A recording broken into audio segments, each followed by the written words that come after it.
ẹ kú dédé àsìkò yìí o láti ìkànnì BGI TV bàbá gbàgede ìmọ̀ TV ìròyìn àpapọ̀ ló dé sójú amóhùnmáwòrán yín láti ìkànnì yìí Olúwatóbilọ́ba Fásùgbà lóníròyìn ṣáájú ẹ̀gbọ́n àkókò tó wà nínú ìròyìn náà. Ọmọkùnrin kan ló ti bọ́ sóde ya fọ́nrán tó ti ń sọ wípé òun ṣekú pàyà òun ni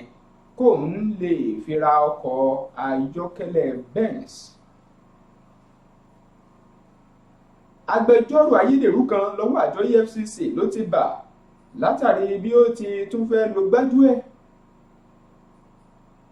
Ọlọ́pàá kan ni ó ti dáràn látàrí wípé ó ní kó mú àwọn afurasí adigunjalè. Lọ́wọ́ kan náà ọwọ́ ti bà kápẹ́ńtà kan àti banẹ́bítà kan léyìí tí wọ́n ní wọ́n jí ewúrẹ́ gbé. Ẹgbẹ́ ti Ògùn Muslim Congress nípínlẹ̀ Ògùn ni wọ́n ti gbóṣùbà káre fún gómìnà Ọmọọba Dàpọ̀ Abíọ́dún fún òfin tuntun tó ṣẹ̀ṣẹ̀ buwọ́lù lórí ọ̀rọ̀ àwọn lọ́balọ́ba. Òṣìṣẹ́ ìjọba ìbílẹ̀ kan lọ́wọ́ ti bà fún fífipá lájọṣepọ̀ pẹ̀lú ọmọ ọdún 13 kan eléyìí tó padà tún gbẹ̀mí mì. Kí n tó mẹ́kúnrẹ́rẹ́ ìròyìn ọ̀hún ẹ má gbàgbé ojú òpó YouTube ẹ tẹ Bàbá Gbàgede Ìmọ̀ TV ẹ subscribe kẹ like ẹ kẹ pín kiri fáwọn ẹlòmíín kan mọ̀ tẹ̀ ń jẹ́ gbádùn níkànnì yìí. Lọ́wọ́ kan náà ẹ̀wẹ̀ ẹ bọ́ sójú òpó ti Facebook ẹ tẹ Gbàgede Ìmọ̀ with Aláwìyé Adébáyọ̀, Instagram ẹ tẹ Gbàgede Ìmọ̀ _22. Ẹ̀rọ ìbánisọ̀rọ̀ tó lọ lọ́wọ́ ọ̀sàlẹ̀ amóhùnmáwòrán yìí yẹn lẹ máa tẹ́ fi kàn sí yàrá àpolongo ọjà wa. Ìròyìn ọ̀hún rèé lẹ́kùnrẹ́rẹ́.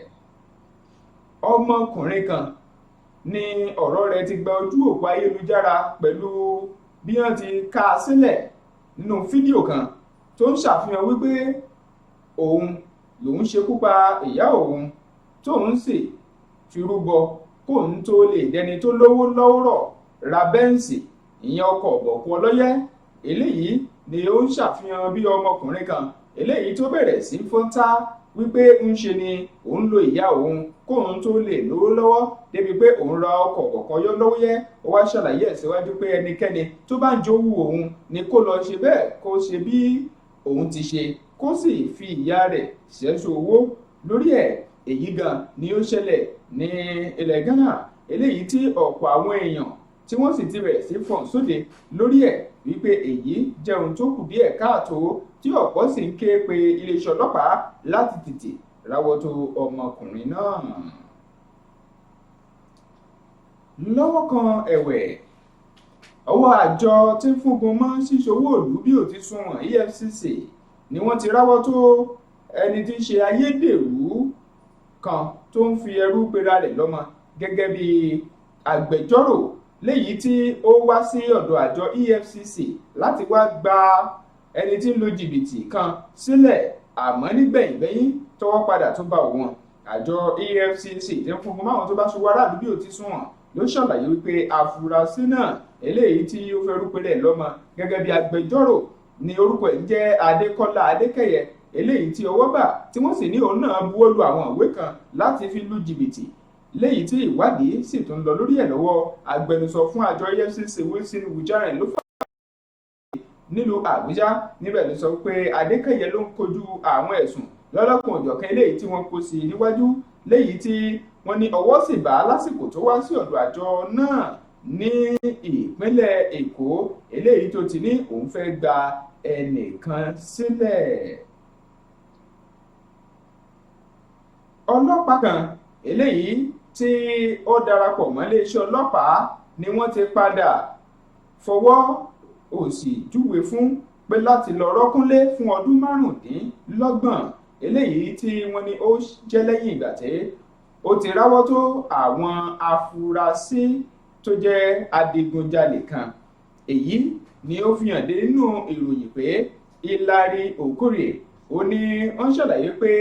ó wá láti ìpínlẹ̀ Abia tí ó sì darapọ̀ mọ́ iléeṣẹ́ ọlọ́pàá, àmọ́ nígbẹ̀yìngbẹ́yìn tí wọ́n fi ọwọ́ òsì júwe lé fún wípé kó lọ rọ́kúnlé náà fún ọdún 27 lẹ́yìn ìgbà tí òun àtàwọn ọkọ rẹ̀ eléyìí tí wọ́n gbé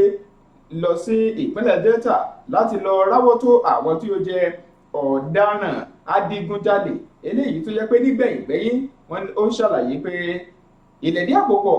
pẹ̀lú àwọn tí ó jẹ́ ẹ̀ṣọ́ aláàbò ló mú kí wọ́n padà sọ pé káwọn lọ rọ́kúnlé fún ọdún 27 léyìí tí ó sì jẹun tó bà nínú jẹ́ gbà tó ti àfojúsùn láti àtẹ̀yìnwá láti darapọ̀ mọ́ iléeṣẹ́ ọlọ́pàá àmọ́ tó ń padà kábàámọ̀ dídarapọ̀ mọ́ iléeṣẹ́ ọlọ́pàá tó sì ní ń ṣe làwọn kan tó túbọ̀ lọ́wọ́ sí ìṣẹ̀lẹ̀ náà. oníṣẹ́ ọnà kan ìyẹn kápẹ́ńtà àti banẹ́bítà ó ní wọ́n ti padà dájọ́ ẹ̀wọ̀n oṣù 6 fún látàrí pé wọ́n jẹran gbé. ilé ẹjọ́ gíga kan eléyìí tó fìdí kalẹ̀ sí Jos òun ló ṣàlàyé wípé ń ṣe ni ọmọkùnrin kan tó ń jẹ́ Fosu Samuel àti banẹ́bítà kan tó náà jẹ́ Peter Adong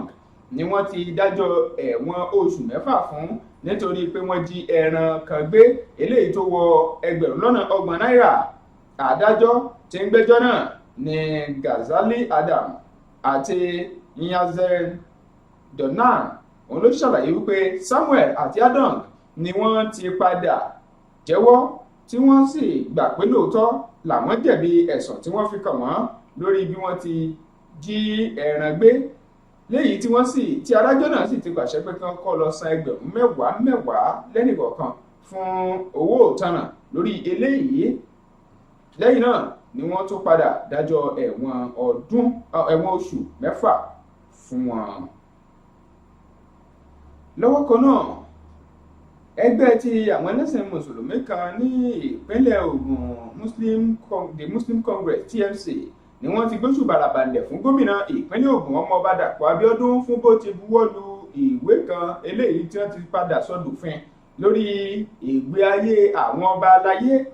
léyìí tí yóò fún àwọn ọba aláyé ní ẹ̀tọ́ nínú ẹ̀sìn kówá wọn eléyìí tó jẹ́ pé ọba aláyé yòówù tó bá ti wàjà ni wọ́n lè máa sìn ní ìlànà ẹ̀sìn rẹ̀ tó gbé dání. àtẹ̀jáde náà ni wọ́n fi sóde látọwọ́ ẹni tí í ṣe adarí fún ẹgbẹ́ ti àwọn ti mùsùlùmí tá a mọ̀ sí the Muslim Congress náà nípínlẹ̀ Ògùn ọ̀mọ̀wé Abdulrasaq Ògúnmóyè òun ló ṣàpèjúwe eléyìí gẹ́gẹ́ bí ìgbésẹ̀ gidi eléyìí tí gómìnà ọmọọba Dàpọ̀ Abíọ́dún tìpínlẹ̀ Ògùn gbé tó sì sọ pé ó jẹ́ ohun pàtàkì gbáà láwùjọ. lọ́wọ́ kan náà ni wọ́n ń tọ́ka sí ti Olúbàdàn tilẹ̀ Ìbàdàn nípa ọ̀nà tí wọ́n padà fi sín gẹ́gẹ́ bí ọba aláyé tó wàjà léyìí tí wọ́n sì sọ pé ó jẹ́ ara ọ̀nà léyìí tó yẹ kí wọ́n máa gbà láti máa fi tẹ̀lé